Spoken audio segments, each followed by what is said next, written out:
ಓಂ ಚಿದಂಬರಮಠಾಧೀಶಂ ಸಿದ್ಧಾರೂಢಯತೀಶ್ವರಂ ಶಿಷ್ಯಪ್ರಶಿಷ್ಯರೂಪೇಣ ಬೋಧಕಂ ಗುರುಮಾಶ್ರಯೇ ಯದಂಘ್ರಿಕಮಲದ್ವಂದ್ವಂ ತಾಪತ್ರಯನಿವಾರಣಂ ಶಾಂತೈಕ್ಯಪದದಂ ದೇವಂ ಸಿದ್ಧಾರೂಢಮಹಂ ಭಜೆ ವಸುದೇವಸುತಂ ದೇವಂ ಕಂಸಚಾಣೂರಮರ್ದನಂ ದೇವಕೀ ಪರಮಾನಂದಂ ಕೃಷ್ಣಂ ವಂದೇ ಜಗದ್ಗುರುಂ ನಾರಾಯಣಂ ನಮಸ್ಕೃತ್ಯ ನರಂ ಚೈವ ನರೋತ್ತಮಂ ವ್ಯಾಸಂ ಸರಸ್ವತಿಂ ದೇವಿಂ ತತೋ ಜಯಮುದೀರಯೇತ್. ಅದ್ವೈತ ಸಾರ್ವಭೌಮ ಚಕ್ರವರ್ತಿ ಜಗದ್ಗುರು ಸಿದ್ಧಾರೂಢ ಮಹಾಸ್ವಾಮಿಗಳವರ ಶ್ರೀಕೃಷ್ಣ ಪರಮಾತ್ಮನ ಜಗದ್ಗುರು ಶಿವರಾಮವಧೂತರ ಜಗದ್ಗುರು ಭಾರತೀಯಪ್ಪಾಜಿಯವರ ಪವಿತ್ರ ಚರಣಾರವಿಂದಗಳಲ್ಲಿ ಅನಂತ ಕೋಟಿ ಶಿರಸಾಷ್ಟಾಂಗ ಪ್ರಣಾಮವನ್ನು ಸಲ್ಲಿಸುತ್ತೇನೆ. ಶ್ರವಣಾಪೇಕ್ಷಿಗಳಾದ ತಮ್ಮೆಲ್ಲರಿಗೂ ಅನೇಕ ಶರಣಾರ್ಥಿಗಳು. ಶ್ರೀಮದ್ ಭಗವದ್ಗೀತೆ 2ನೇ ಅಧ್ಯಾಯ ಸಾಂಖ್ಯಯೋಗ 14ನೇ ಶ್ಲೋಕ. ಮಾತ್ರಾ ಸ್ಪರ್ಶಾಸ್ತು ಕೌಂತೇಯ ಶೀತೋಷ್ಣ ಸುಖ ದುಃಖದಾಃ ಆಗಮಾಪಾಯಿನೋ ನಿತ್ಯ ತಾಂಸಿ ತಿಕ್ಷಶ್ವ ಭಾರತ. ಹೇ ಕುಂತಿ ಪುತ್ರ, ಶೀತ ಉಷ್ಣಗಳನ್ನು ಮತ್ತು ಸುಖ ದುಃಖಗಳನ್ನು ಕೊಡತಕ್ಕಂಥ ಈ ಇಂದ್ರಿಯ ಮತ್ತು ವಿಷಯಗಳ ಒಂದು ಸಂಯೋಗ ಅನ್ನುವಂಥದ್ದೇನಾದಲ್ಲ, ಅದು ಉತ್ಪತ್ತಿ ಮತ್ತು ವಿನಾಶದಿಂದ ಕೂಡಿಕೊಂಡದ, ಅದು ಅನಿತ್ಯದ. ಆದ್ದರಿಂದ ಅದನ್ನು ನೀನು ಸಹನ ಮಾಡ್ಕೋ ಅನ್ನುವಂಥ ವಿಚಾರವನ್ನು ಈ ಶ್ಲೋಕದಲ್ಲಿ ಭಗವಂತ ಹೇಳ್ತಾ ಇದ್ದಾನೆ. ಹಿಂದಿನ ಶ್ಲೋಕದಲ್ಲಿ ಭಗವಂತ ಏನು ಹೇಳಿದ ಅಂತಂದ್ರೆ, ಆತ್ಮ ಅವ ನಿತ್ಯದಾನ. ನಿತ್ಯ ಅಂದರೆ ಏನು? ಯಾವಾಗಲೂ ಇರತಕ್ಕಂಥವನು. ಮತ್ತು ಅವನು ನಿರ್ವಿಕಾರ. ಆತ್ಮನಿಗೆ ಯಾವುದೇ ವಿಕಾರ ಅನ್ನುವಂಥದ್ದಿಲ್ಲ. ದೇಹಾದಿ ಪ್ರಪಂಚ ಅನ್ನುವಂಥದ್ದು ಇದು ವಿಕಾರದಿಂದ ಕೂಡ್ಕೊಂಡದು, ಇದು ವಿನಾಶ ಉಳ್ಳದ್ದದು. ಆತ್ಮ ಮಾತ್ರ ಅವನು ನಿರ್ವಿಕಾರನಾಗಿ ನಿತ್ಯನಾಗಿರ್ತಕ್ಕಂಥವನಾಗಿದ್ದಾನೆ ಅನ್ನುವಂಥ ವಿಷಯವನ್ನು ಅದನ್ನು ಉಪದೇಶ ಮಾಡಿಕೊಂಡು ಬಂದರು. ಅದಕ್ಕಾಗಿ ನೀ ದುಃಖ ಮಾಡುವಂಥದ್ದು ಇದು ಯೋಗ್ಯವಲ್ಲ ಅನ್ನುವಂಥ ಮಾತನ್ನು ಹೇಳಿದರು. ಇದನ್ನು ಕೇಳಿರ್ತಕ್ಕಂಥ ಅರ್ಜುನನಿಗೆ ಅಥವಾ ಶಿಷ್ಯನಿಗೆ ಇಲ್ಲಿ ಏನು ಸಂಶಯ ಬರ್ತದೆ ಅಂತಂದ್ರೆ, ಆತ್ಮ ನಿತ್ಯನೂ ಇರಬಹುದು, ಅವನು ನಿರ್ವಿಕಾರನೂ ಇರಬಹುದು. ಆದರೆ ನಾವು ಸಂಸಾರದೊಳಗೆ ನಮ್ಮ ಬಂಧು ಬಾಂಧವರು ಅಂದರೆ ನಮ್ಮ ಅಣ್ಣ ತಮ್ಮಂದಿರಾಗಲಿ, ತಾಯಿ ತಂದೆಗಳಾಗಲಿ, ಸಹೋದರರಾಗಲಿ, ಇನ್ನು ಈ ಬಂಧು ಬಾಂಧವರೆಲ್ಲರೂ ಏನದಾರಲ್ಲ, ಇವರು ನಮಗೆ ಸಂಯೋಗ ಆದಾಗ ಅಥವಾ ವಿಯೋಗ ಆದಾಗ ಅವ್ರನ್ನ ನಾವು ಭೇಟಿ ಆಗ್ತೇವೆ, ಅವ್ರು ನಾವು ಕೂಡ್ತೇವೆ, ಅವ್ರು ನಮ್ಮಿಂದ ಅಗಲಿ ಹೋಗ್ತಾ ಇದ್ದಾರೆ. ಆವಾಗ ಅವ್ರು ನಮಗೆ ಸಂಬಂಧ ಆದಾಗ, ಅವರು ಸಂಯೋಗ ಆದಾಗ ನಮಗೆ ಸುಖ ಆಗ್ತದೆ. ಅವರು ನಮ್ಮಿಂದ ಅಗಲಿ ಹೋದರು ಅಂತಂದ್ರೆ ನಮಗೆ ದುಃಖ ಅನ್ನುವಂಥದ್ದು ನಮಗೆ ಪ್ರತ್ಯಕ್ಷ ಅನುಭವದೊಳಗೆ ಅದ. ಅದನ್ನು ನೀವು ಶೋಕ ಮಾಡಬೇಡ, ದುಃಖ ಮಾಡದೆ ಇರೋದು ಹೆಂಗೆ ಸಾಧ್ಯ ಆಗ್ತದೆ ಅನ್ನುವಂಥ ಈ ಒಂದು ಪ್ರಶ್ನೆ ಅನ್ನುವಂಥದ್ದು, ಈ ಸಂಶಯ ಅನ್ನುವಂಥದ್ದು ನಮಗೆ ಬಂದಾಗ ಅದನ್ನು ಕುರಿತು ಭಗವಂತ ಈ ಒಂದು ಶ್ಲೋಕದೊಳಗೆ, ನೋಡಪ್ಪ, ಎಲ್ಲ ರೀತಿಯಾಗಿರ್ತಕ್ಕಂಥ ಈ ಸಂಯೋಗ ವ್ಯೂಗಳು ಏನದಾವಲ್ಲ, ಇವೆಲ್ಲವೂ ಅನಿತ್ಯ ಅದಾವು.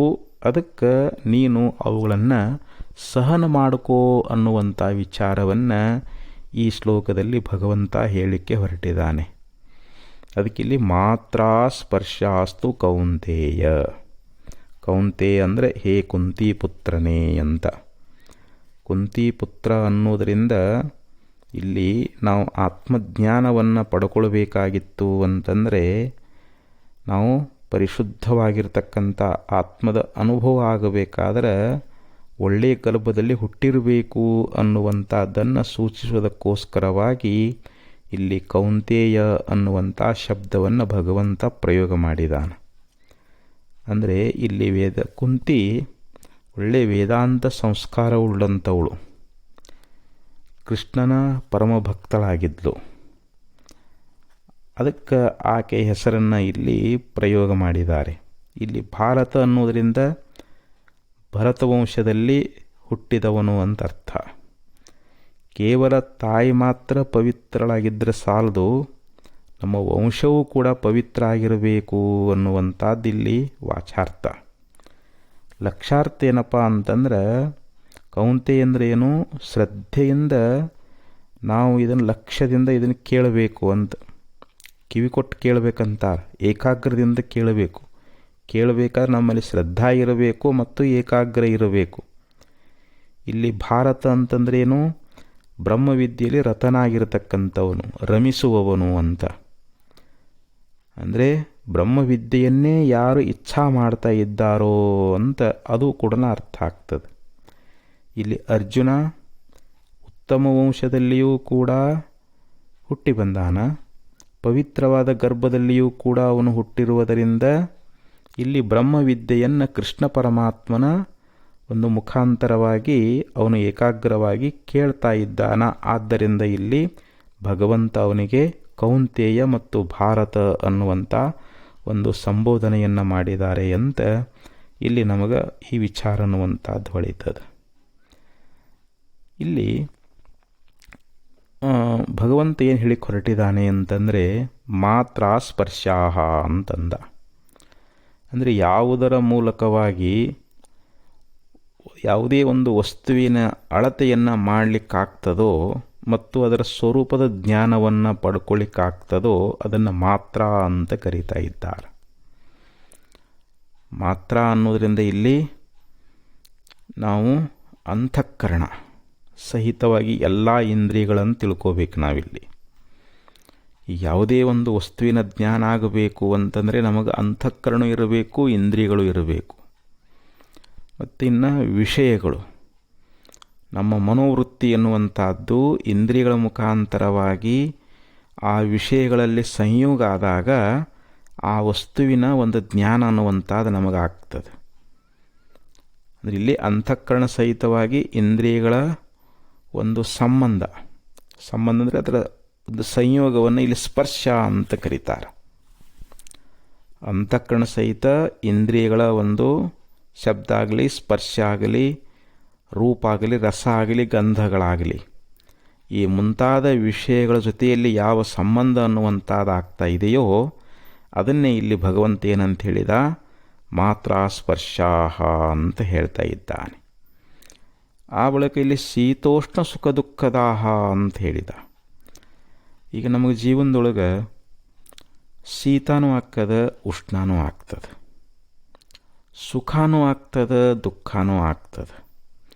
ಈ ದ್ವಂದ್ವಗಳು ನೋಡ್ರಿ, ಇವುಗಳ ಸಂಬಂಧ, ಇವೆಲ್ಲ ವಿಷಯ ಮತ್ತು ಇಂದ್ರಿಯಗಳ ಸಂಬಂಧ ಮೂಲಕವಾಗಿಯೇ ಈ ದ್ವಂದ್ವಗಳು ಮನುಷ್ಯನಿಗೆ ಉಂಟಾಗ್ತಾ ಇದ್ದಾವೆ.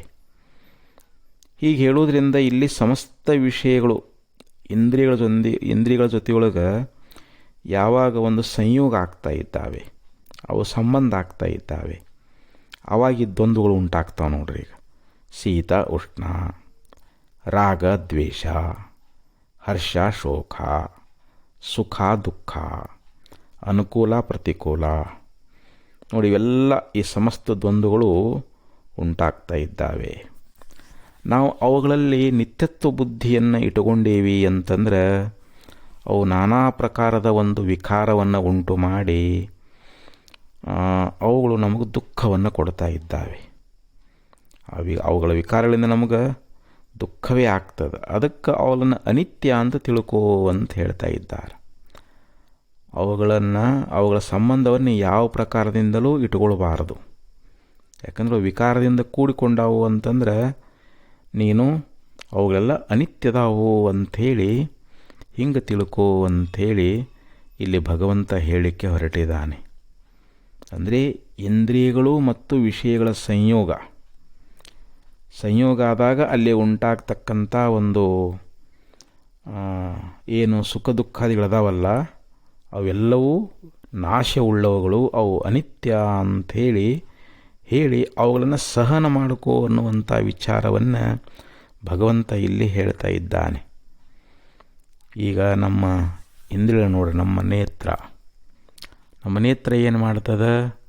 ಹೊರಗಿನ ರೂಪವನ್ನು ಗ್ರಹಿಸ್ತದೆ. ಆ ವಸ್ತು ಬಹಳ ಸುಂದರವಾಗಿತ್ತು ಅಂತಂದರೆ ನಮ್ಮ ಮನಸ್ಸು ನೇತ್ರದ ಮುಖಾಂತರವಾಗಿ ಆ ವಿಷಯಗಳ ಒಂದು ಸಂಬಂಧವನ್ನು, ಸಂಯೋಗವನ್ನು ಹೊಂದಿದಾಗ ಆ ವಿಷಯಗಳಲ್ಲಿ ನಮಗೆ ಇಚ್ಛೆ ಅನ್ನುವಂಥದ್ದು ಉಂಟಾಗ್ತದೆ. ಓ, ಇದೆಷ್ಟು ವಸ್ತು ಸುಂದರವಾಗಿದೆಯಲ್ಲ, ಈ ವಸ್ತುವನ್ನು ಪಡೀಬೇಕು ಅನ್ನುವಂಥ ಒಂದು ಇಚ್ಛೆ ಅನ್ನುವಂಥದ್ದು ಜೀವನಿಗೆ ಉಂಟಾಗ್ತದೆ. ಅದನ್ನು ಪ್ರಯತ್ನಪೂರ್ವಕವಾಗಿ ಪಡ್ಕೊಳ್ಳಿಕ್ಕೆ ಅವನು ಪ್ರಯತ್ನವನ್ನು ಮಾಡ್ತಾ ಇದ್ದಾನೆ. ಅದು ಒಂದು ವೇಳೆ ಅವನಿಗೆ ಪ್ರಾಪ್ತವಾಯಿತು, ಅವನಿಗೆ ಸುಖ ಆಗ್ತದೆ. ಅದು ಅವನಿಗೆ ದೊರಕಲಿಲ್ಲ ಅಂತಂದರೆ ದುಃಖ ಅನ್ನುವಂಥದ್ದಾಗ್ತದೆ. ಅದಕ್ಕೆ ಧ್ಯಾಯತೋ ವಿಷಯಾನ್ ಪುಂಸಃ ಸಂಗಸ್ತೇಷೂಪಜಾಯತೆ ಸಂಗಾಸಂಜಾಯತೆ ಕಾಮಃ ಕಾಮಾತ್ ಕ್ರೋಧೋ ವಿಜಾಯತೆ ಕ್ರೋಧಾದ್ಭವತಿ ಸಮ್ಮೋಹ ಸಮ್ಮೋಹ ಸ್ಮೃತಿ ವಿಭ್ರಮಃ ಸ್ಮೃತಿಭ್ರಂಶಾತ್ ಬುದ್ಧಿನಾಶೋ ಬುದ್ಧಿನಾಶಾತ್ ಪ್ರಣಶ್ಯತಿ ಅಂತ ಭಗವಂತ ಮುಂದೆ ಉಪದೇಶ ಮಾಡ್ತಾ ಇದ್ದಾನೆ.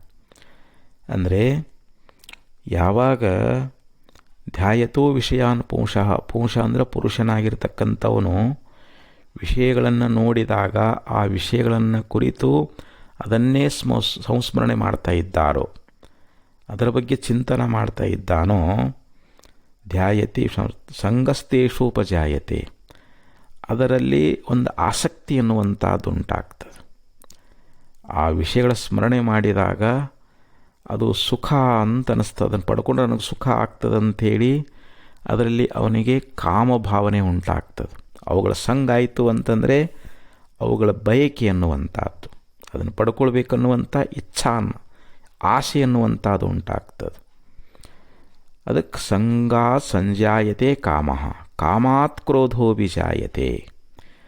ಆ ವಸ್ತು ಅನ್ನುವಂಥದ್ದು ಪಡ್ಕೊಳ್ಬೇಕಂತ ಏನೆಲ್ಲ ಪ್ರಯತ್ನ ಮಾಡ್ತಾ ಇದ್ದಾನೆ, ಆ ವಸ್ತು ಅದು ತನಗೆ ದೊರೆಯದೇ ಇದ್ದಾಗ ಅವನಲ್ಲಿ ಕ್ರೋಧ ಉಂಟಾಗ್ತದೆ, ಸಿಟ್ಟು ಬರ್ತದೆ. ಸಿಟ್ಟು ಬಂದಾಗ ಏನು ಮಾಡ್ತದೆ? ಅವನಲ್ಲಿ ವಿವೇಕ ಅನ್ನುವಂಥದ್ದು ಉಳಿಯಂಗಿಲ್ಲ, ಅಲ್ಲಿ ಆತ್ಮಾನಾತ್ಮ ವಿಚಾರ ಬರಂಗಿಲ್ಲ. ಅವನು ಸ್ಮೃತಿ ಎನ್ನುವಂಥದ್ದು ವಿಭ್ರಮ ಆಗಿಬಿಡ್ತದೆ. ಸ್ಮೃತಿ ಯಾವಾಗ? ಅದಕ್ಕಂತಾನಿಲ್ಲಿ ಧ್ಯಾಯತೋ ವಿಷಯಾನ್ ಪುಂಸಃ ಸಂಗಸ್ತೇಷೂಪಜಾಯತೆ ಸಂಗಾತ್ ಸಂಜಾಯತೆ ಕಾಮಃ ಕಾಮಾತ್ ಕ್ರೋಧೋ ವಿಜಾಯತೆ ಕ್ರೋಧಾದ್ಭವತಿ ಸಮ್ಮೋಹ ಸಮ್ಮೋಹ ಸ್ಮೃತಿ ವಿಭ್ರಮಃ. ಸಮ್ಮೋಹ ಅಂದರೆ ವಿಶೇಷವಾದ ಮೋಹ ಉಂಟಾಗ್ತದೆ, ಅದರಿಂದ ಸ್ಮೃತಿ ಭ್ರಮಣ ಆಗಿಬಿಡ್ತದೆ. ಅಲ್ಲಿ ಆತ್ಮಾನಾತ್ಮ ವಿಚಾರ, ಪರಮಾತ್ಮನ ವಿಚಾರ, ಅಧ್ಯಾತ್ಮ ವಿಚಾರಗಳು ಅವನಲ್ಲಿ ಮೂಡೋದಿಲ್ಲ. ಯಾವಾಗ ಸ್ಮೃತಿ ವಿಭ್ರಮ ಆಯಿತು ಅಂತಂದರೆ ಬುದ್ಧಿನಾಶ, ಬುದ್ಧಿ ನಾಶ ಆಗಿ ಹೋಗಿಬಿಡ್ತದೆ. ಯಾವುದು ಯೋಗ್ಯ ಯಾವುದು ಅಯೋಗ್ಯ ಅನ್ನುವಂಥ ವಿಚಾರವನ್ನು ಕಳ್ಕೊಂಡು ಬಿಡ್ತಾ ಇದ್ದಾನೆ. ಬುದ್ಧಿನಾಶಾತ್ ಪ್ರಣಶ್ಯತಿ, ಬುದ್ಧಿ ನಷ್ಟ ಆಯಿತು ಅಂತಂದರೆ ಅವನು ವಿನಾಶವನ್ನೇ ಹೊಂದ್ತಾ ಇದ್ದಾನ ಅಂಥೇಳಿ ಇಲ್ಲಿ ಭಗವಂತ ಬಹು ಸುಂದರವಾಗಿ ನಮಗೆ ಉಪದೇಶ ಅನ್ನುವಂಥದ್ದನ್ನು ಮಾಡಲಿಕ್ಕೆ ಹೇಳ್ತಾ ಇದ್ದಾನೆ. ಅಂದರೆ ಇಲ್ಲಿ ಸಮುದ್ರದೊಳಗೆ ಹೆಂಗೆ ತೆರೆಗಳು ಸಹಜವಾಗಿ ಇರ್ತಾ ಇದ್ದಾವೆಯೋ ಹಾಗೆ ಪ್ರತಿಯೊಬ್ಬರ ಜೀವನದೊಳಗೆ ಸುಖ ಆಗಲಿ ದುಃಖ ಆಗಲಿ ಶೀತ ಆಗಲಿ ಉಷ್ಣಗಳಾಗಲಿ ಇವು ಸಹಜವಾಗಿ ಇದ್ದೇ ಇರ್ತಾವು ಅಂತ. ಸಮುದ್ರಗಳಲ್ಲಿ ತೆರೆ ಇಲ್ಲದಂತೆ ಮಾಡೋದು ಹೆಂಗೆ ಅಸಾಧ್ಯ? ಸಮುದ್ರ ತೆರೆನೇ ಏಳಬಾರದು ಅಂಥೇಳಿ ಮಾಡೋಕ್ಕೆ ಸಾಧ್ಯ ಐತೇನೋ ಅಂತಂದ್ರೆ ಇಲ್ಲ. ಹಂಗೆ ನಮ್ಮ ಜೀವನದೊಳಗೆ ಸುಖ ದುಃಖಗಳು ಇಲ್ಲಾರ್ದಂಗೆ ಮಾಡ್ಕೋಬೇಕು ಅಂತಂದರೆ ಅವು ಭಾಳ ಅಸಾಧ್ಯ ಅಂತ ಹೇಳ್ತಾರೆ. ಈ ಸುಖ ದುಃಖ ನಮಗೆ ಹೆಂಗೆ ಉಂಟಾಗ್ತವೆ ಅಂತಂದ್ರೆ ಅವುಗಳ ಯಥಾರ್ಥ ಸ್ವರೂಪವನ್ನು ನಾವು ತಿಳ್ಕೊಳ್ಬೇಕಂತಾರೆ. ಅವುಗಳಿಂದ ಆಗತಕ್ಕಂಥ ಒಂದು ದುಃಖಾದಿಗಳನ್ನು ನಾವು ಸಹನ ಮಾಡಿಕೊಳ್ಬೇಕು ಅಂತ ಹೇಳಿದರು.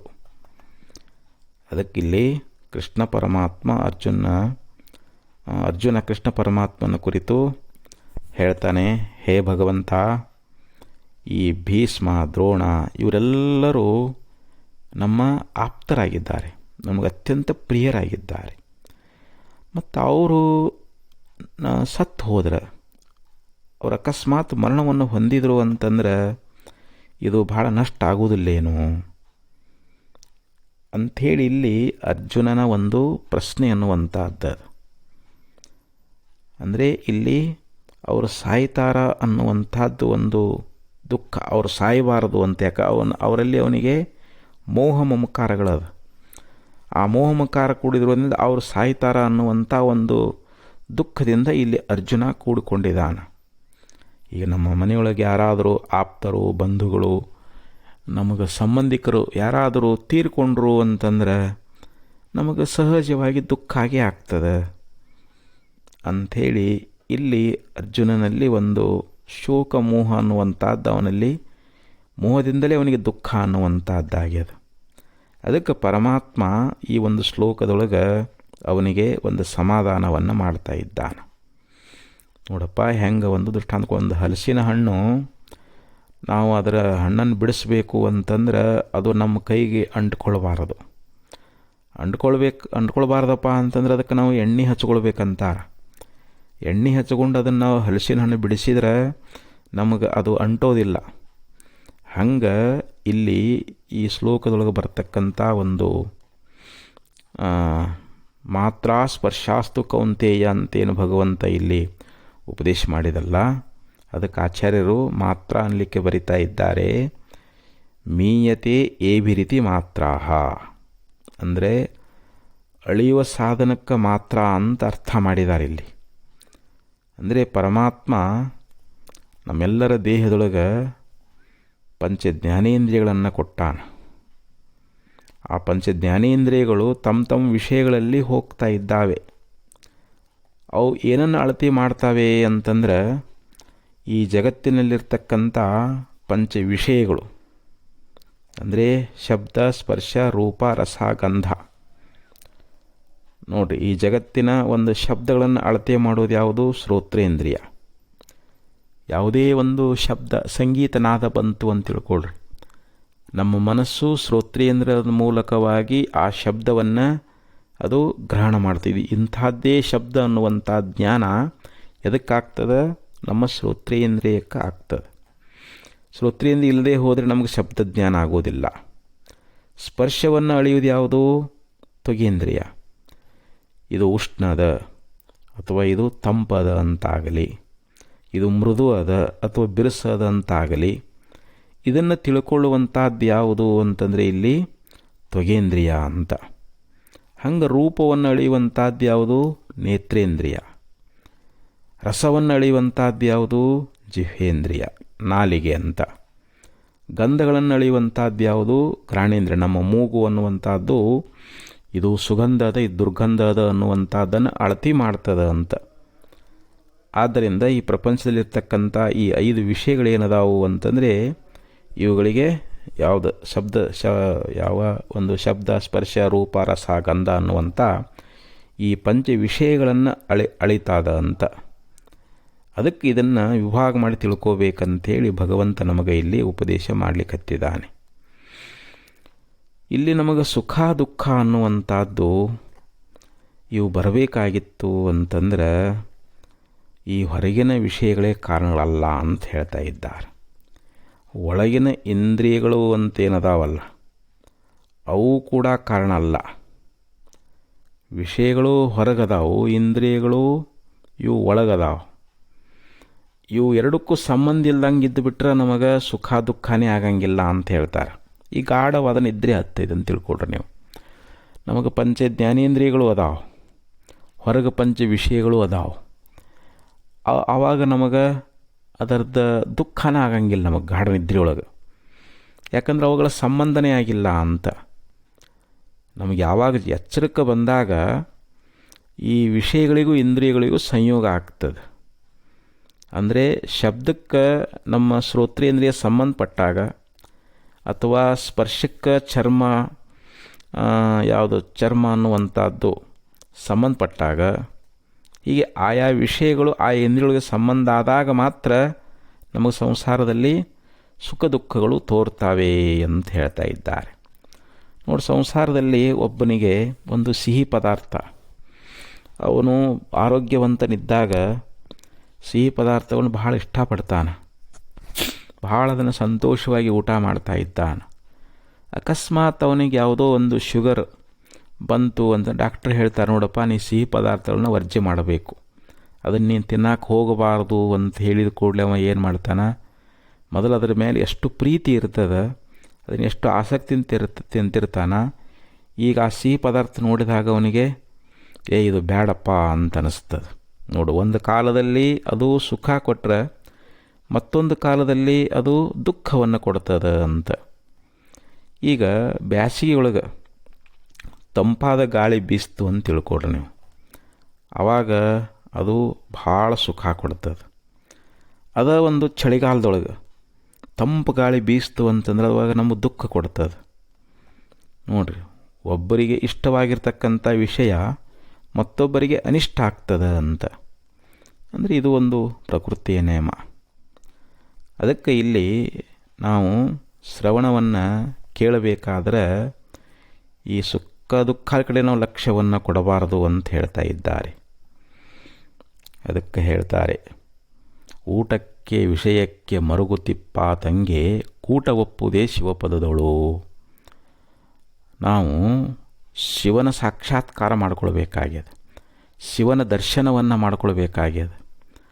ನಾವು ಬರೀ ಊಟ ನಿದ್ರೆ ಬಾಹ್ಯ ವಿಷಯಗಳಲ್ಲಿಯೇ ನಾವು ರಮಮಾಣ ಆದೇವಿ ಅಂತಂದ್ರೆ ಆ ನಮಗೆ ಶಿವಪದದ ಪ್ರಾಪ್ತಿ ಆಗ್ತದೇನೋ ಅಂತಂದ್ರೆ ಆಗೋದಿಲ್ಲ.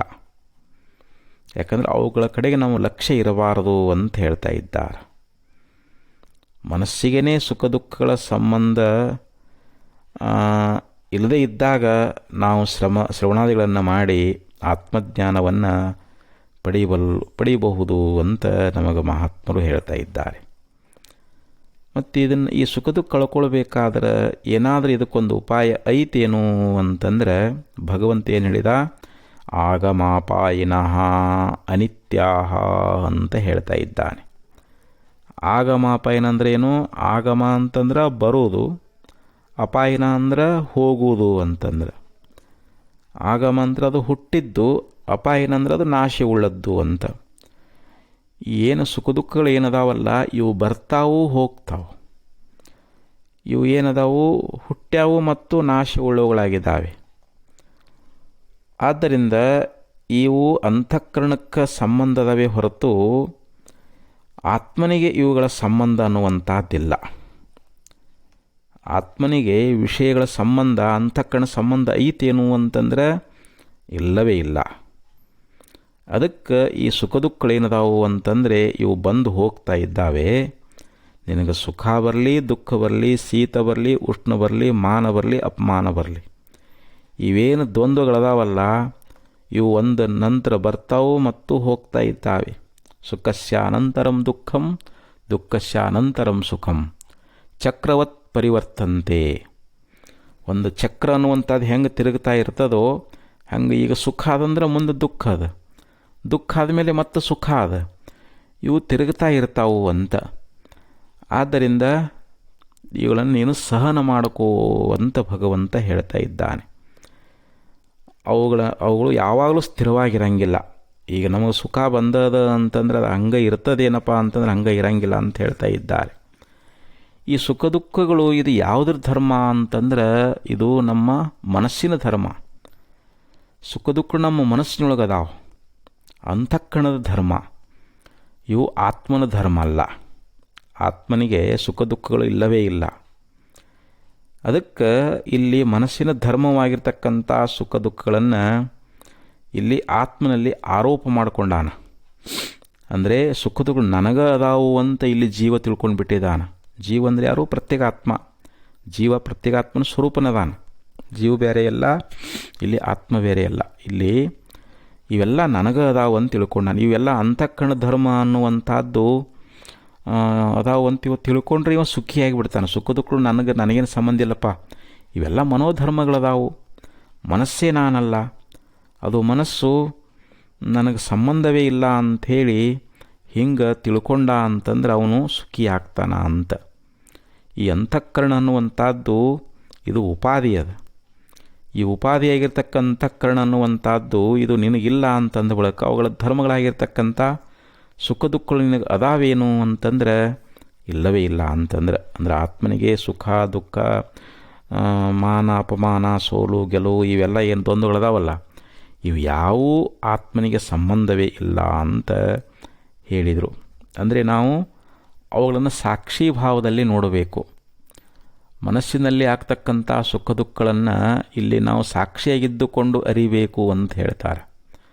ಬುದ್ಧಿಯಲ್ಲಿ ಆಗ್ತಕ್ಕಂಥ ಅರಿವು ಮರವೆಗಳಾಗಲಿ, ಹಾಗೆ ಕರ್ತೃತ್ವ ಭೋಕ್ತೃತ್ವಗಳು ಅಹಂಕಾರ ಧರ್ಮಗಳು ಇವುಗಳನ್ನು ನಾವು ಸಾಕ್ಷಿಯಾಗಿ ಅರಿತಾಗ ಮಾತ್ರ ನಾವು ಸುಖಿಗಳಾಗ್ತಾ ಇದ್ದೀವಿ ಅಂತ. ಇಲ್ಲಿ ಲಿಂಗ ಶರೀರ ಅನ್ನುವಂಥದ್ದು ಇದು 17 ತತ್ವಗಳಿಂದ ಕೂಡಿಕೊಂಡದ. ಈ ಲಿಂಗ ಶರೀರ ಅನ್ನುವಂಥದ್ದೇ ಈ ದೇಹದಿಂದ ಮತ್ತೊಂದು ದೇಹಕ್ಕೆ ಗಮನಾಗಮನವನ್ನು ಮಾಡ್ತದೆ. ಇಂಥ ಯಾವ ಲಿಂಗ ಶರೀರ ಅನ್ನುವಂಥದ್ದು ಇದು ನಮಗೆ ಗಾಢವಾಗಿ ನಿದ್ರೆ ಹತ್ತಿದಾಗ ಆವಾಗ ನಮಗೆ ಲಿಂಗ ಶರೀರ ತೋರ್ತದೇನೋ ಅಂತಂದ್ರೆ ತೋರಂಗಿಲ್ಲ, ಅದು ಲಯಾಗಿ ಹೋಗಿಬಿಟ್ಟಿರ್ತೈತಿ. ಆವಾಗ ನಮಗೆ ಸುಖ ದುಃಖಗಳು ತೋರೋದೇ ಇಲ್ಲ. ಮತ್ತು ಈ ಲಿಂಗ ಶರೀರ ಏನಿದೆ ದೃಶ್ಯ ಅದು, ಇದು ನಮ್ಮಿಂದ ಅರಿಸಿಕೊಳ್ತದೆ. ಆದ್ದರಿಂದ ಇವು ನಾವಲ್ಲ. ಅಪಂಚೀಕೃತ ಪಂಚಮಹಾಭೂತಗಳಿಂದ ಈ ಲಿಂಗ ಶರೀರ ಅನ್ನುವಂಥದ್ದು ಉತ್ಪತ್ತಿಯಾಗ್ಯದ. ಆದ್ದರಿಂದ ಇಲ್ಲಿ ಅಹಂಕಾರ ಮಮಕಾರಗಳನ್ನು ನಾವು ಬಿಟ್ಟ ಬಳಿಕ ಈ ಸುಖ ದುಃಖಗಳು ನಮ್ಮನ್ನು ಏನೂ ಮಾಡೋದಿಲ್ಲ ಅಂತ. ನಾವು ಹೀಗೆ ಲಿಂಗ ಶರೀರವು ಕೂಡ ಇದೇನದ ಅಂತಂದರೆ ಇದು ತ್ರಿಗುಣಾತ್ಮಕವಾಗಿರತಕ್ಕಂಥದ್ದು. ಆದ್ದರಿಂದ ಈ ಲಿಂಗ ಶರೀರವು ಕೂಡ ನಾನಲ್ಲ, ಇದು ಅನಿತ್ಯದ. ಮತ್ತು ಇವುಗಳ ಧರ್ಮಗಳಾಗಿರ್ತಕ್ಕಂಥ ಸುಖ ದುಃಖಗಳು ಕೂಡ ಇವೇನದಾವು ಅಂತಂದರೆ ಇವು ಕೂಡ ಅನಿತ್ಯದಾವು ಅಂತ. ಇವು ಬಂದು ಹೋಗ್ತಾ ಇದ್ದಾವೆ, ಇವುಗಳನ್ನು ನೀನು ಸಹನ ಮಾಡ್ಕೋ ಅಂತ ಹೇಳಿದ್ರು. ಅವನು ಸಹಿಸ್ಕೋಬೇಕು ಅಂತ ಹೇಳ್ತಾ ಇದ್ದಾರೆ. ಅಂದರೆ ಹೆಂಗೆ ಸಹಿಸ್ಕೊಳ್ಳೋದು ಅಂದರೆ ವಿಚಾರ ಮೂಲಕವಾಗಿ. ಅಂದರೆ ಯಾವುದೇ ಒಂದು ವಸ್ತುವಿನ ಸ್ವರೂಪವನ್ನು ಅರ್ಥ ಆಗಲೇ ಅದರ ಮೇಲೆ ನಮಗೆ ಒಂದು ಪ್ರಭುತ್ವ ಬರ್ತದೆ ಅಂತ. ಹಂಗಿಲ್ಲಿ ಸುಖ ದುಃಖ ಸ್ವರೂಪ ಏನು ಅನ್ನೋದನ್ನು ವಿವೇಕ ಮೂಲಕವಾಗಿ ವಿಚಾರ ಮೂಲಕವಾಗಿ, ಅಂದರೆ ಇವುಗಳ ಧರ್ಮಗಳು ಲಿಂಗ ಶರೀರಕ್ಕದಾವೆ ಹೊರತು ಲಿಂಗ ಶರೀರ ಅನ್ನುವಂಥದ್ದು ಇದು ಅನಿತ್ಯ ಅದ. ಅದರಂತೆ ಸುಖ ದುಃಖಗಳು ಕೂಡ ಇವು ಬಂದು ಹೋಗ್ತಾವೆ, ಇವು ಕೂಡ ಅನಿತ್ಯದಾವು ಅಂಥೇಳಿ ಹಿಂಗೆ ನಾವು ತಿಳ್ಕೊಳ್ಬೇಕು ಅಂತ. ಯಾವಾಗ ಲಿಂಗ ಶರೀರ ಭಂಗ ಆಯಿತು ಅಂತಂದರೆ ಆವಾಗ ಇವನು ಮುಕ್ತನಾಗಿ ಬಿಡ್ತಾ ಇದ್ದಾನೆ. ಅದು ಭಂಗ ಆಗಬೇಕು ಅಂದರೆ ಅದಕ್ಕೆ ಆತ್ಮಜ್ಞಾನವೇ ಬೇಕು. ಆತ್ಮ ಅನಾತ್ಮಗಳನ್ನು ನಾವು ಸರಿಯಾಗಿ ತಿಳ್ಕೊಳ್ಬೇಕಂತಾರೆ. ಆತ್ಮ ಯಾವುದು ಅನಾತ್ಮ ಯಾವುದು, ಈ ಒಂದು ವಿವೇಕ ಅನ್ನುವಂಥದ್ದು ನಮಗೆ ಬಂತು ಅಂತಂದ್ರೆ ಈ ಭೀಷ್ಮ ದ್ರೋಣಾದಿಗಳ ಒಂದು ಸಾವಿನಿಂದ ಉಂಟಾಗ್ತಕ್ಕಂಥ ಯಾವೊಂದು ದುಃಖ ಅನ್ನುವಂಥದ್ದಲ್ಲ ಅದು ಶಾಶ್ವತ ಅಲ್ಲ. ಯಾಕಂದರೆ ಅವರ ದೇಹಗಳು ಇಂದಿಲ್ಲ ನಾಳೆ ಅವು ಬಿದ್ದು ಹೋಗ್ತಾವೆ ಅನ್ನುವಂಥ ಒಂದು ವಿಚಾರ ನಮ್ಮಲ್ಲಿ ಮೂಡಿ ಬರ್ತದೆ. ಆದ್ದರಿಂದ ಅವುಗಳನ್ನು ನೀನು ಸಹನ ಮಾಡ್ಕೋ ಅಂತ ಹೇಳ್ಕೊಂಡು ಬಂದರು. ಅದಕ್ಕೆ ಇಲ್ಲಿ ಸಹಿಸ್ಕೋಬೇಕು ಅಂತ ಹೇಳ್ತಾ ಇದ್ದಾರೆ. ಯಾಕಂದರೆ ಇಲ್ಲಿ ಸುಖ ದುಃಖಗಳನ್ನು ಕೊಡ್ತಕ್ಕಂಥ ಇಂದ್ರಿಯಗಳು ಅವುಗಳ ವಿಷಯಗಳ ಜೊತೆಗೆ ಸಂಬಂಧ ಏನಾಗ್ತದಲ್ಲ, ಅದು ಸಂಯೋಗ ಆಗ್ತದಲ್ಲ, ಅದು ಕ್ಷಣಭಂಗುರ, ಅದು ಅನಿತ್ಯದ. ಅದಕ್ಕೆ ಅವುಗಳ ವಾಸ್ತವಿಕ ಸುಖ ಅನ್ನುವಂಥದ್ದು, ಅವುಗಳಲ್ಲಿ ಸುಖ ನಿಜವಾದ ಸುಖ ಅನ್ನುವಂಥದ್ರೊಳಗೆ ಒಂದು ಲೇಷ ಮಾತ್ರ ಇಲ್ಲ ಅಂತ ಹೇಳ್ತಾ ಇದ್ದಾರೆ. ಅದಕ್ಕೆ ಅದನ್ನು ನೀನು ಸಹನ ಮಾಡ್ಕೋ. ಅವು ಅನಿತ್ಯ ಅಂತ ತಿಳ್ಕೋ, ಅವು ಬಂದು ಹೋಗ್ತಾವೆ. ಅವು ರಾಗ ದ್ವೇಷ ಹರ್ಷ ಸುಖ ಅವುಗಳಲ್ಲಿ ನೀನು ತಾದಾತ್ಮ ಹೊಂದಲಿಕ್ಕೆ ಹೋಗಬೇಡ. ಅವು ನನಗದಾವಂತ ತಿಳ್ಕೊಳ್ಳಿಕ್ಕೆ ಹೋಗಬೇಡ. ಹಂಗೆ ಬಂಧು ಬಾಂಧವರು ಸಂಯೋಗ ಕೂಡ ಅವರು ಕೂಡ ಬರ್ತಾರೆ ಹೋಗ್ತಾರಷ್ಟೇ. ಇವೆಲ್ಲ ಅಂತಃಕರಣ ಇಂದ್ರಿಯಗಳ ಮೂಲಕವಾಗಿಯೇ ಇವು ಬೇರೆ ವಿಷಯಗಳಂತೆ ಅವುಗಳ ಜೊತೆಯಲ್ಲಿ ಸಂಬಂಧ ಆಗ್ತದಂತ, ವಿಯೋಗನೂ ಆಗ್ತದೆ ಸಂಬಂಧನೂ ಆಗ್ತದೆ ಅನ್ನುವಂಥ ವಿಚಾರವನ್ನು ಇಲ್ಲಿ ಭಗವಂತ ಬಹಳ ಸುಂದರವಾಗಿ ಅರ್ಜುನ್ ನಿಮಿತ್ತ ಮಾಡಿಕೊಂಡು ನಮ್ಮೆಲ್ಲರನ್ನ ಕುರಿತು ಭಗವಂತ ಇಲ್ಲಿ ನಮಗೆ ಉಪದೇಶ ಅನ್ನುವಂಥದ್ದನ್ನು ಮಾಡ್ತಾ ಇದ್ದಾನೆ. ಅದಕ್ಕೆ ಇಲ್ಲಿ ಸುಖ ದುಃಖಾದಿಗಳನ್ನು ನಾವು ಆತ್ಮನ ಮೇಲೆ ಮತ್ತು ಹಿಂಗೆ ನಾವು ಮನಸ್ಸಿನ ಧರ್ಮಗಳನ್ನು ಆತ್ಮನ ಧರ್ಮವನ್ನು ಅಂತಃಕರಣದ ಮೇಲೆ ಆರೋಪ ಮಾಡಿ ತಿಳ್ಕೊಂಡೇವಿ. ಇದಕ್ಕೆ ಅನ್ಯೋನ್ಯಾಧ್ಯಾಸ ಅಂತ ಕರೀತಾರೆ. ತೆರೆಗಳು ಏನಂತ ವಿಚಾರ ಮಾಡಿರಿ ನೋಡಿದ್ರೆ ಅದೇನದದು ನೀರ ಅದ ಅಂತ. ಹಂಗೆ ಮನಸ್ಸು ಏನಪ್ಪ ಇದು ಏನಂತ ವಿಚಾರ ಮಾಡಿ ನೋಡಿದ್ರೆ ನಾವು ವಿವೇಕದಿಂದ ಮಾಡ್ಬೇಕು ಅದನ್ನು. ನಾವು ವಿವೇಕದಿಂದ ವಿಚಾರ ಮಾಡಿ ತಿಳ್ಕೊಂಡ್ರೆ ಆವಾಗ ಮನಸ್ಸು ಆತ್ಮನೇ ಆಗಿಬಿಡ್ತದೆ ಅಂತ. ಅಂದರೆ ಇಲ್ಲಿ ವಿವೇಕ ಅನ್ನುವಂಥ ಅಸಂಗ ಶಸ್ತ್ರೇನ ದೃಢೇನ ಚಿತ್ವ ಅಂತ ಹೇಳ್ತಾನೆ ಭಗವಂತ. ವಿವೇಕ ಅನ್ನುವಂಥ ಖಡ್ಗದಿಂದ ಈ ಮನಸ್ಸಿಗೂ ಆತ್ಮನಿಗೂ ಆಗಿರ್ತಕ್ಕಂಥ ಯಾವ ತಾದಾತ್ಮ್ಯ ಸಂಬಂಧ ಅನ್ನುವಂಥದ್ದನ್ನು ನಾವು ಇದನ್ನು ಕಡ್ದು ಹಾಕಿಬಿಡ್ಬೇಕು, ಇದನ್ನು ಛೇದನ ಮಾಡಿಬಿಡಬೇಕು. ಅಂದರೆ ಮನಸ್ಸಿನಲ್ಲಿ ಅವುಗಳನ್ನು ಆರೋಪ ಮಾಡಿಕೊಳ್ಬಾರ್ದು ಅಂತ. ಮನೋಧರ್ಮಗಳಾಗಿರ್ತಕ್ಕಂಥ ಏನು ಸುಖ ದುಃಖಾದಿ ಒಂದುಗಳದಾವಲ್ಲ, ಅವುಗಳನ್ನು ನಾವು ಎಲ್ಲಿ ಆತ್ಮನ ಮೇಲೆ ಆರೋಪ ಮಾಡಿಕೊಂಡು ಅವುಗಳಲ್ಲೇ ನಾವು ದುಃಖಿಗಳಾಗಿದ್ದೀವಿ. ನಾನು ಅವುಗಳಿಗೆ ಸಾಕ್ಷಿಯಾಗಿ ಅದೀನಿ ಅನ್ನುವಂಥ ಈ ಸಾಕ್ಷಿ ಭಾವ ನಮ್ಮಲ್ಲಿ ಉಂಟಾಯಿತು ಅಂತಂದ್ರೆ ಆವಾಗ ನಮ್ಮ ಮನಸ್ಸು ಏನಾಗ್ತದೆ, ಪ್ರಶಾಂತ ಆಗ್ತದೆ. ನಮ್ಮ ಮನಸ್ಸು ಅನ್ನುವಂಥದ್ದು ಆತ್ಮನ ಒಂದು ಸ್ಥಿತಿ ಅನ್ನುವ ಆತ್ಮಸ್ವರೂಪದಲ್ಲಿ ಲೀನಾಗಿ ಹೋಗಿಬಿಡುತ್ತದೆ. ಈಗ ನೋಡಿರಿ, ಗಾಢ ನಿದ್ದೆಯೊಳಗೆ ಅಥವಾ ಒಬ್ಬನಿಗೆ ಮೂರ್ಛೆ ಬಂದಾಗ ಅಥವಾ ಮರಣಾವಸ್ಥೆಯೊಳಗೆ ಇವು ವಿಚಾರ ಮಾಡಿ ನೋಡಿದ್ರೆ ಸಮಾಧಿ ಅವಸ್ಥೆಯೊಳಗೆ ಅಲ್ಲಿ ಮನಸ್ಸನ್ನುವಂಥದ್ದಿಲ್ಲ. ಅಲ್ಲಿ ಕೇವಲ ತಾನೇ ಆತ್ಮನೇ ಇದ್ದಾನೆ, ಆತ್ಮಸ್ವರೂಪನೇ ಇದ್ದಾನೆ ಅಂತ. ಅಲ್ಲಿ ಕೇವಲ ಆನಂದ ಅನ್ನುವಂಥದ್ದು ಅದು. ಅಲ್ಲಿ ಮನಸ್ಸಿಲ್ಲದೆ ಇದ್ರೂ ಕೂಡ ಆತ್ಮ ಮಾತ್ರ ಅಲ್ಲಿ ಯಾವಾಗಲೂ ಒಂದೇ ರೀತಿಯಾಗಿ ಅದಾನ. ಆದ್ದರಿಂದ ಆತ್ಮ ಸದ್ರೂಪದಾನ. ಈ ಮನಸ್ಸು ಇಂದ್ರಿಯಗಳು ಇವು ನಮ್ಮಿಂದ ಅರಿಸಿಕೊಳ್ಳೋದ್ರಿಂದ ಇವೆಲ್ಲ ಜಡ ಅದಾವೆ. ಆದ್ದರಿಂದ ಇವು ಜಡ ಅದಾವ ಅಂತ ತಿಳ್ಕೊಳ್ಬೇಕು. ನಾನು ಚಿದ್ರೂಪದಿನ ಯಾವಾಗಲೂ ಅರಿತಕ್ಕಂಥವನಾಗಿದ್ದೀನಿ. ಅಂತಃಕರಣ ಅದು ವಿಕಾರವುಳ್ಳದ್ದದ, ಅದು ದುಃಖ ಸ್ವರೂಪದ. ಆತ್ಮನಾಗಿರ್ತಕ್ಕಂಥ ನಾನು ಮಾತ್ರ ನಿರ್ವಿಕಾರನಾಗಿ ಯಾವಾಗಲೂ ಆನಂದ ಸ್ವರೂಪನೇ ಇದ್ದೀನಿ ಅಂಥೇಳಿ ಹಿಂಗೆ ನಾವಿಲ್ಲಿ ವಿಚಾರವನ್ನು ಮಾಡಿ ತಿಳ್ಕೊಂಡೀವಿ ಅಂತಂದ್ರೆ ನಮಗೆ ನಿಜವಾದ ಒಂದು ಆನಂದ ಅನ್ನುವಂಥದ್ದು ನಮಗೆ ತೋರ್ತದೆ ಅಂತ. ಸೂರ್ಯ ಇಡೀ ಜಗತ್ತನ್ನು ಬೆಳಗ್ತಾ ಇದ್ದಾನೆ, ಸಮಸ್ತ ವಸ್ತುಗಳನ್ನು ಬೆಳಗ್ತಾ ಇದ್ದಾನೆ. ಎಲ್ಲ ವಸ್ತುಗಳು ಬೆಳಗಿಸ್ಕೊಳ್ತಾವೆ. ಬೆಳಗುವವನು ಯಾರು? ಸೂರ್ಯ. ಸೂರ್ಯ ಅನ್ನುವಂಥದ್ದು ತನ್ನ ಪ್ರಕಾಶದಿಂದ ದುರ್ಗಂಧವಾದ ವಸ್ತುಗಳನ್ನು ಬೆಳಗುತ್ತಾನೆ ಮತ್ತು ಸುಗಂಧವಾದ ವಸ್ತುಗಳನ್ನು ಬೆಳಗುತ್ತಾನೆ. ಆದರೂ ಆ ದುರ್ಗಂಧ ಸುಗಂಧ ಅನ್ನುವಂಥದ್ದು ಸೂರ್ಯನಿಗೆ ಏನಾದರೂ ಸಂಬಂಧ ಆಗೈತೇನು ಅಂತಂದ್ರೆ ಇಲ್ಲ. ಹಂಗೆ ಇಲ್ಲಿ ಈ ಆತ್ಮ ಏನಾಗಿದ್ದಾನೆ ಅಂತಂದರೆ ಈ ಒಂದು ಅಂತಃಕರಣ ಅನ್ನುವಂಥದ್ದು ಅದರ ಧರ್ಮಗಳಾಗಿರ್ತಕ್ಕಂಥ ಸುಖ ದುಃಖಗಳ ಇವುಗಳ ಸಂಬಂಧ ಅನ್ನುವಂಥದ್ದು ಆತ್ಮನಿಗೆ ಅದೇನು ಅಂತಂದರೆ ಇಲ್ಲ. ಇಲ್ಲಿ ಆತ್ಮ ಅವುಗಳನ್ನು ಪ್ರಕಾಶ ಮಾಡ್ತಾ ಇದ್ದಾನೆ. ಸೂರ್ಯನಂತೆ ಎಲ್ಲ ಪ್ರಕಾಶ ಮಾಡ್ತಾ ಇದ್ದಾನೆ. ಅಂತಃಕರಣವನ್ನು ಪ್ರಕಾಶ ಮಾಡ್ತಾನೆ, ವಿಷಯಗಳನ್ನು ಪ್ರಕಾಶ ಮಾಡ್ತಾ ಇದ್ದಾನೆ. ಆದರೂ ಅಂತಃಕರಣದ ಧರ್ಮಗಳು ಈ ಆತ್ಮನಲ್ಲಿ ಅದಾವೇನು ಅಂತಂದ್ರೆ ಇಲ್ಲ. ಆತ್ಮಲ್ಲಿ ತೋರಿದ್ರೂ ಕೂಡ ಅವುಗಳಿಗೆ ಸಂಬಂಧವೇ ಇಲ್ಲ ಅಂತ ಹೇಳ್ತಾ ಇದ್ದಾರೆ. ಹಂಗೆ ಇಲ್ಲಿ ಅಂತಃಕರಣ ತೋರಿ ಅಡಗುತ್ತದೆ. ಅವುಗಳಲ್ಲಿ ಆಗ್ತಕ್ಕಂಥ ಸುಖ ದುಃಖಾದಿಗಳು ಇವು ನಿನಗಿಲ್ಲ ಅಂತ ತಿಳ್ಕೊಂಡು ಅವುಗಳು ಬಂದ್ರೂ ಕೂಡ ಇವು ನನಗೇನು ಸಂಬಂಧ ಇಲ್ಲ ಅಂಥೇಳಿ ಸಹನ ಮಾಡ್ಕೋ ಅನ್ನುವಂಥ ವಿಚಾರವನ್ನು ಈ ಶ್ಲೋಕದಲ್ಲಿ ಭಗವಂತ ಸುಂದರವಾಗಿ ತಿಳಿಸ್ಕೊಂಡು ಬಂದಿದ್ದಾನೆ. ಮತ್ತು ಮುಂದಿನ ಶ್ಲೋಕದೊಳಗೆ ಅನೇಕ ವಿಚಾರವನ್ನು ತಿಳಿಸ್ತಾ ಇದ್ದಾನೆ. ಅದನ್ನು ಮತ್ತೆ ನಾಳೆ ಶ್ರವಣ ಮಾಡೋಣ ಅಂತ ಹೇಳ್ತಾ ಈ 4 ನುಡಿಗಳನ್ನು ಸದುಶನ ಕರ್ಪಿಸಿ ಇಲ್ಲಿ ವಿರಮಿಸ್ತಾ ಇದ್ದೇನೆ. ಓಂ ತತ್ಸತ್.